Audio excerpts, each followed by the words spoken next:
ખેડબ્રહ્મા અને પોશીના તાલુકામાં નલ સે જલ યોજના અંતર્ગત મોટા ઉપાડે પાણીની યોજના અમલમાં મૂકી દેવાઈ હતી। ગુજરાત રાજ્યના મુખ્યમંત્રી દ્વારા લોકાર્પણ પણ કરવામાં આવ્યું હતું, પરંતુ આજ દિવસ સુધી ત્યાં પાણી જોવા મળ્યું નથી। ગ્રામ્યજનોને ઘર ઘર પાણી મળી રહે તે માટે કરોડો રૂપિયાની ગ્રાન્ટ ફાળવાઈ, પરંતુ ક્યાંય પાણી આવતું નથી।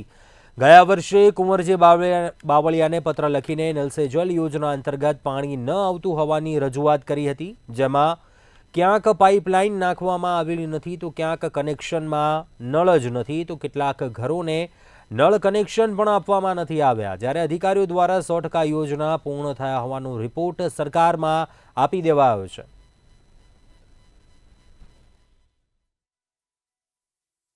પાણી પુરવઠામાં મેં રજૂઆત કરેલી છે, મારા પાસે રિપોર્ટ છે। મેં રજૂઆત કરી છતાં કોઈ હોબળતા નથી। ભાઈ થશે થશે, બોર બંધ થઈ ગયા છે।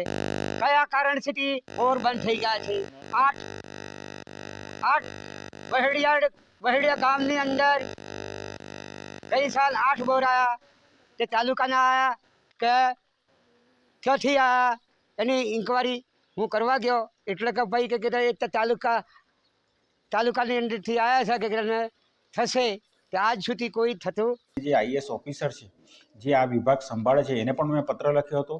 એમનો પણ મને જવાબ મળ્યો અને એમણે સૂચના આપી પાણી પુરવઠા વિભાગને કે ભાઈ આ ધારાસભ્યની ફરિયાદ છે તો એમાં યોગ્ય તપાસ કરીને આ યોજનામાં ક્યાં ગેરરીતિ થઈ છે એની તપાસ થવી જોઈએ। પણ ત્યારબાદ પણ કોઈ એક્શન ડિપાર્ટમેન્ટ દ્વારા કરવામાં આવ્યું નથી।